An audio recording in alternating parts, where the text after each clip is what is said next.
Hello, everybody, and welcome back to Fade Cali and WV Hall. Billy, actually, I'm just kidding. This is Between the Ears, but it is our best bet segment as we do every Friday. And the joke behind that is we are just dreadful at this, Chris. I mean, it has been an absolutely bad start to the year. Fortunately for you, though, you had a great week last week. You're 4-1. So, and it felt weird because I actually felt really, really good about my five picks last week. We'll go ahead and throw these up on the screen. I felt great about these five. And for some reason, nothing went my way. The Clemson game, they had a chance to win that game before it went to overtime. They lost it in overtime. Rice, I never had a chance in. BYU was close.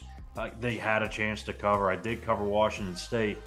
And then obviously Notre Dame, that was tight all the way throughout. So I just didn't have the ball bounce my way. Last weekend for Chris, his only loss was one of the games that I picked, and it was probably because of that. And that was BYU plus 9.5. He got Louisville with no sweat, minus 14.5. They just absolutely boat raced Boston College. Arkansas kept it close against LSU. Carolina waxed Pitt, and then he also took West Virginia plus the points, 5.5. They won the game outright. So you, Chris, now have the lead, 9-11 on the year. I'm 8-12. Not that that's anything for either one of us to brag about, but we'll see if we can get a little on a little heater here as we get into maybe mid-season form. So I'll start things off with a game that's I believe it's on Friday. It's actually tonight.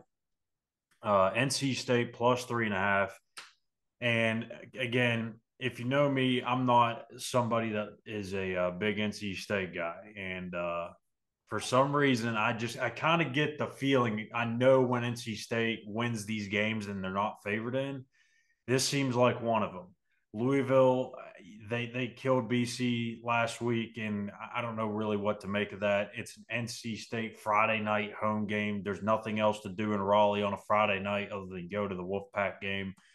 Um, so I think NC State, Gibby's defense, they show up, they get the win, they win this game outright. NC State plus 3.5, but I'll take the points just to be safe. Man, I would like to fade that one. I'll take your money on that one, for sure. I'm actually doing a Friday night game as well. BYU favored a point and a half at home against Cincinnati. I've liked this BYU team pretty much from the beginning. They're always a physical team at home against Cincinnati. Obviously, not as good as they were the last previous years under Fickle. So BYU, they do have some injuries. That is something to be concerned about. Receivers out. Their starting linebacker is probably going to be out as well. So short week. They have been banged up all season long. So that's something to look out for. But line does look funny, but BYU getting points, I'm going to take it. Yeah, that I actually had them on my short list. It just looked weird, and anytime a line looks weird, I just get scared and run away from it. So It's dropped 4.5. A lot of money going on Cincinnati. yeah. Maybe that means something to some people. I don't know, but I actually took them early in the week at -3. So I Well, thought that was a low spread going into it. So well, we'll see. typically what happens when I get scared of a line and run away, I'll be like, you know what, I'm not playing that game because I'll end up messing it up and going the wrong way, and then I'll play another game and I get that one wrong, and I would have had the one that I ran away from right. So that's just how it works around here in the Cali household. So my next one, LSU minus 2.5. Um, it's kind of a tough spot really because they played Arkansas last week. It was a hard fought game. They won that game by 3. But Ole Miss, I'm not real impressed with them. Like I think there's some legitimate concerns with Ole Miss, especially offensively.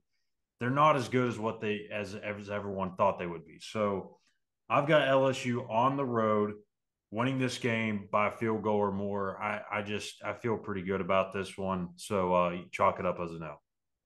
Yeah, I'm betting. I'm actually betting. This is one of my games as Uh well. I'm oh, you're taking old doomed. You're done for. Lane Kiffin. I'm betting on Lane on that one. Again, that's an old SEC rivalry game. I will take the dog on that one. I actually think Ole Miss wins that one outright. I've Old got old South. rivalry games. I like old rivalry games. You bring in a rival that's ranked. Yeah, Love it. Love it. Ole Miss, Flames and those slouch. They'll get it going. South Carolina plus 12.5 for me. At Tennessee, Spencer Rattler was almost perfect last week. I think he was like 18 of 20, something ridiculous. Tennessee, I think they're a good team, but they're not nearly as good as they were a year ago. Joe Milton has arguably the strongest arm in all of college football, maybe even in the country. But he's too inconsistent for me, and I don't know if they're going to be able to just really get separation. I feel like the back door is also open there for me too. So I like South Carolina plus 12.5. Going back to a noon game, Syracuse hosting Clemson, getting 6.5. I like it. Syracuse always seems to play Clemson tough. In the dome, Clemson hasn't been that sharp this year. They did play, obviously, they played Florida State close last week, but It'll be a hangover spot. absolutely emotional loss. Wasn't playing up to the par, play your best football, lose that game at home, have to travel to Syracuse in that dome, nothing to be up for. Syracuse has been pretty sneaky good this year, so I don't know if Syracuse wins, but I'll take the touchdown. I'm asking for it this week because I'm taking so many teams plus the points, but I'm going to the Big 12 and I'm taking 16.5 with Kansas. I think that uh, Kansas has got enough offensively, and I think you've seen kind of Texas sleepwalk through some of these games, like Wyoming. They look at Kansas, probably think, it's nothing to be too concerned about. But they present a lot of different challenges offensively. I mean, we saw it last year, first Big 12 conference game of the year. I mean, they throw a completely different look. It's like a triple option, but it's not. It's really unique and it's hard to stop. I think Kansas can score enough points. I don't think they win this game, but Kansas, they're playing well. Jalen Daniels back at quarterback. Why not getting 16.5? If this thing gets up to 17, I mean, you got to play it. I mean, at that point, you can get the push and be fine. But I think even at 16.5, you're fine. I know I'm in trouble because I'm using a lot of recency bias and history this week. I'm taking the points. Iowa State at Oklahoma. Wow, really? Iowa State got a win under the belt. The last few times they've played at Oklahoma, I think That is they've won true. the last two times they've played out in Norman. Um, Taking sneak, Rocco Becht it could be a sneaky close game that Oklahoma pulls away. I'm going to take the is points. I don't think Iowa State's going to go in there and win, but they're going to play. I think they'll play them tight. Again, they've won those last two games out in Norman. So was this your sneaky pick that you're telling me before? yeah, I like this No. one. I like this sneaky pick. All right, so No, I'll round I things. think all the money's going to go on Oklahoma. Oklahoma's played well. They put up quite a bit of points. A little slow at Cincinnati last week. Should be home. Should be fired up to play. But And maybe they I kind of overlook Iowa State because they haven't looked that great. You know, they beat Oklahoma State last week, so it's not like it's a banner win. So they may overlook them.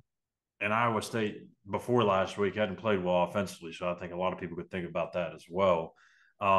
I'll round things out with a play on the West Virginia game. It's not one of my top plays, I guess, but I do want to give an opinion on it. I'm going to lean toward the under here, 52.5.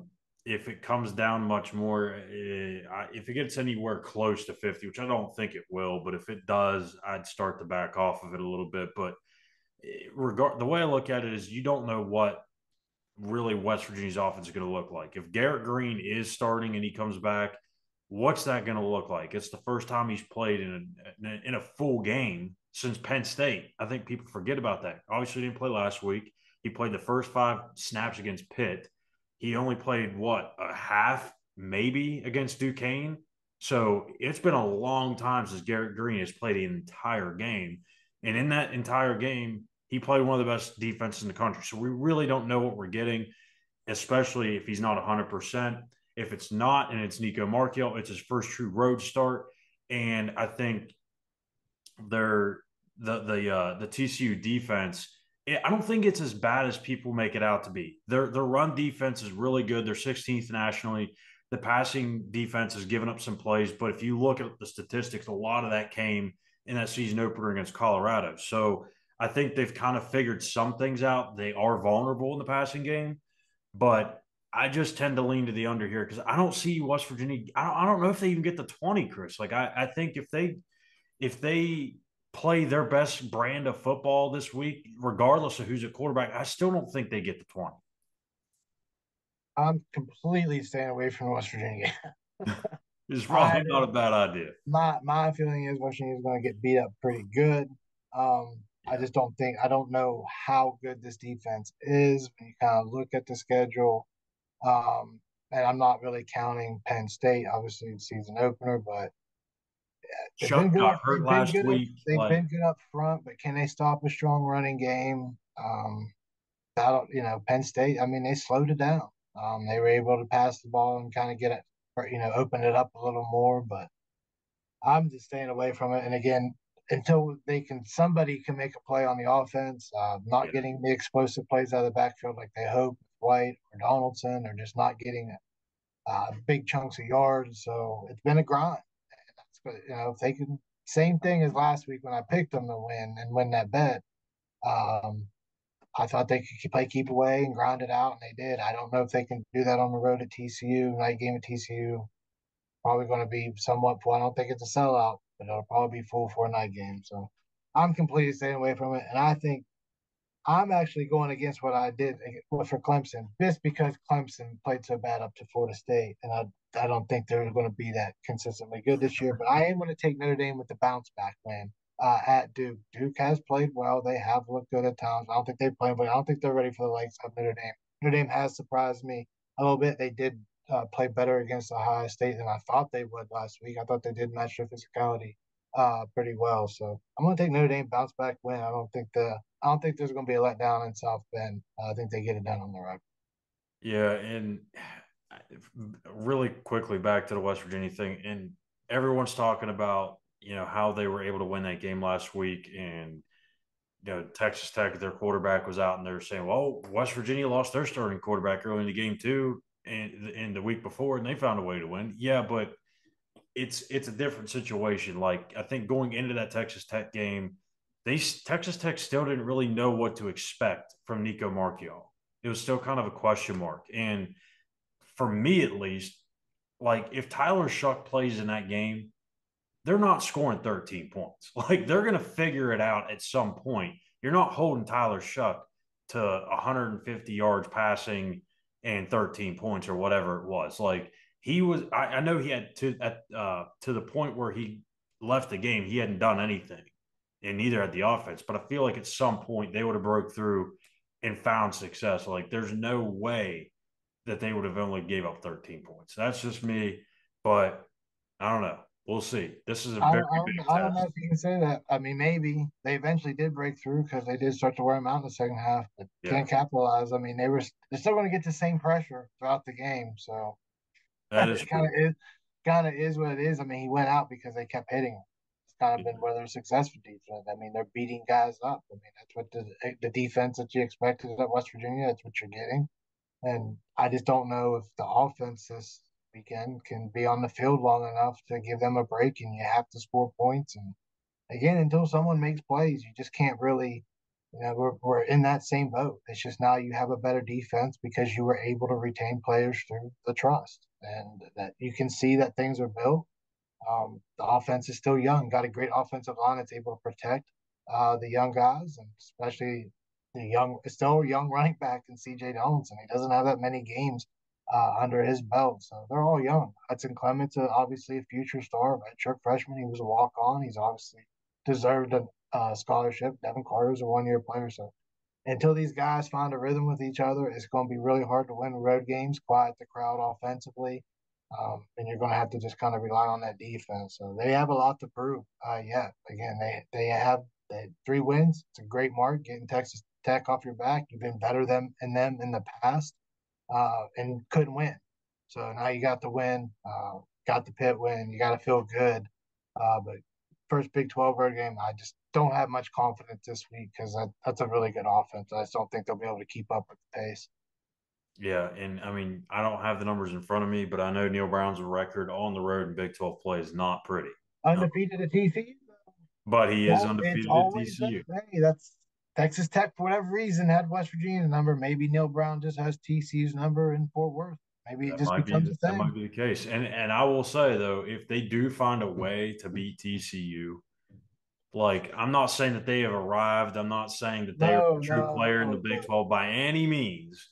I don't want to say it's But, big time either, but that it's big. It's big. but It's big for the it's a future. huge win for Neil, and it's a huge win, I think, for this program to show, okay, maybe there's a little bit of progress being All made. right, true. So Yeah. that'll do it for us here today on Between the Ears Best Bets segment. Again, you can probably check all 5 of mine as losses, but we'll see how we do. Maybe I get a good weekend here, but I feel good on the one I bet against you, so I feel great. So make sure to hit subscribe on our YouTube channel at Mountaineers Now. Follow us on X at Mountaineers Now.